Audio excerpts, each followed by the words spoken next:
What is the difference between automation line and a semi-automation line? Well, we get this kind of question a lot recently. So I think from a battery pack manufacturer point of view, I think the most important thing is the line efficiency, which means how many watts-hour you want to produce for your line. So in today's episode, I am at one of our clients' factory where they have a semi-automation line. So I'm gonna give you like brief introduction of this kind of lines configuration, and you can just decide what kind of configuration you want to as per your capacity, as per your product. Okay, so first of all, that's the first workstation is called OCV Testing. For this workstation, that's the first difference is because for this workstation, operator will grab the battery cell and then hold it and then unloading in this belt. So that will be kind of like a difference compared to the automation line. So in here, this workstation will have the testing for the battery cell voltage and inner resistance. Battery cell will directly go inside, and then the battery will have like a pin, detected pin to test for the battery cell.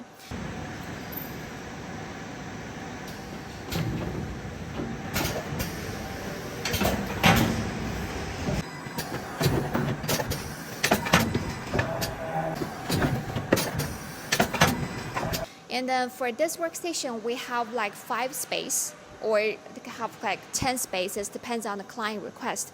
Usually for standard configuration, we have 1, 2, 3, 4 OK space and 1 NG space. OK space, OK space, and NG space is no good, so space. So yeah, for OK space, 1 NG space.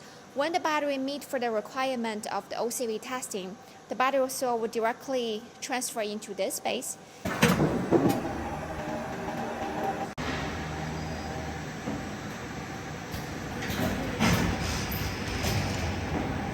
And then here, the second operator will grab the battery cell and then place them on here. This is the section for the operator to apply the strip glue on the top of the battery cell. So let me see if I can find the strip glue for them oh yeah, I have 1 strip glue over here. So they will apply this on the top of the battery cell.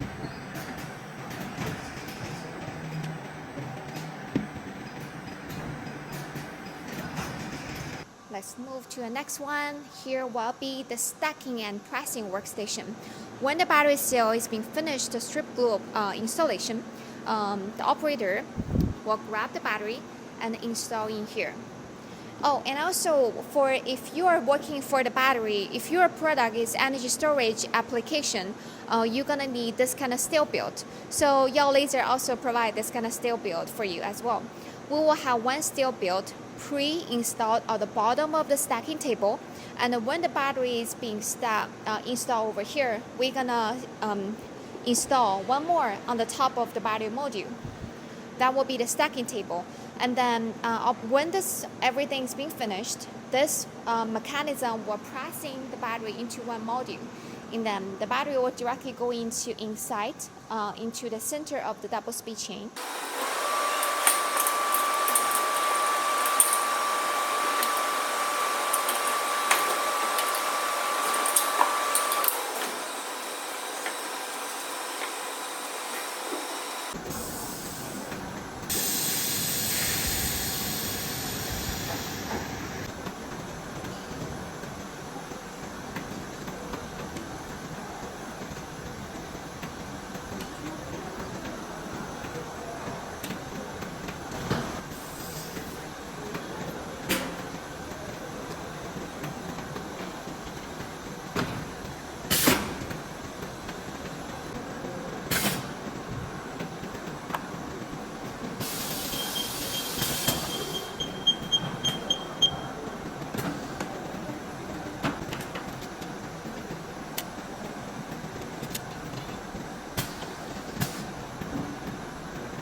And then move to the number 3 workstation. That will be the battery terminal pole photography. So we have like camera to track each terminal pole's center mark and generate coordinates to share this workstation's coordinate information to the rest of workstations such as laser welding.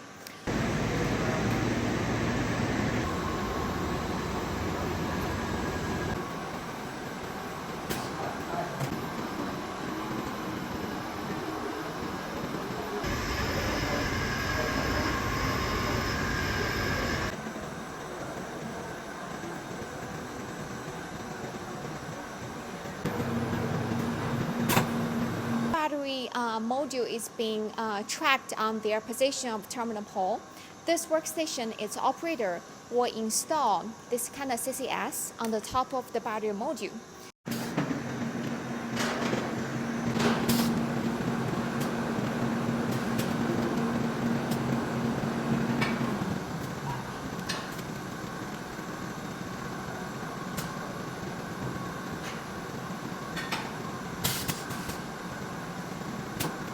So for the next workstation, that will be the most important workstation, that will be the laser welding. Usually we will have like 6 kilowatt laser welding equipment configuration, and the most common brand for us to use will be IPG, and we have Max, we have GW laser brand. It depends on the budget and depends on like if you have any brand requirements.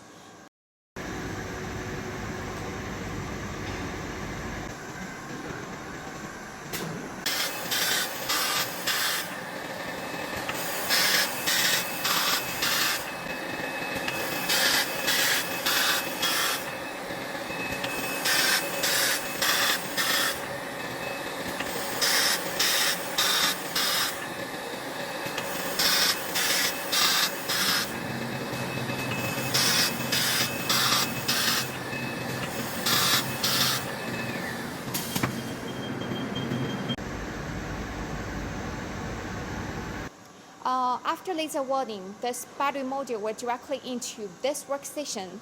It's very interesting. It's called EOL Testing. That's the EOL testing cabinet.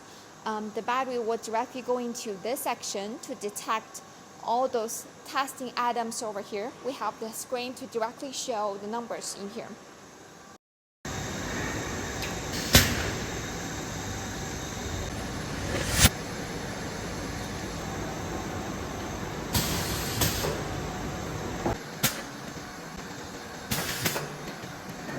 When the battery module is being detected on the EOL testing, the last one will be offloading. Because battery module can be really heavy, so we will use this kind of crane over here, and then two operators will use this kind of like host or holder to. We have also has little holder stopper over there to hold the battery module, and then we can turn on this button, and then we'll automatically transfer the battery module onto this tray. Usually, that's kind of depends on the pack production. If right now your pack line is under production, they will directly transfer the module into the pack line. But for now, their pack line is not under production, so that's why they have the battery module on here to be buffering. So that will be the second part of the pack line.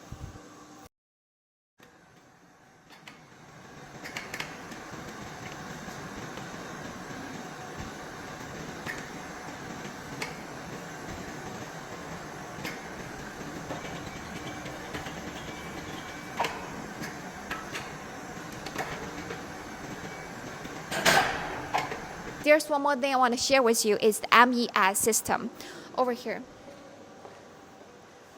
So this is we produced for our client, because their production, they need to track the operation numbers in time. So we provide this kind of MES system screen for them to see how many production they done today, or how many left, or any other numbers. And also you can tell from here is the capacity, and then how many they plan to produce, and how many still left, how many did they produce in January, February. They can directly see the numbers in here. So this is another features we have for this line is MES system. I think that will be the semi-automation prismatic battery module pack production line. So if you have any questions regarding to this line, you can always reach out to me. So I will see you in next episode. Bye.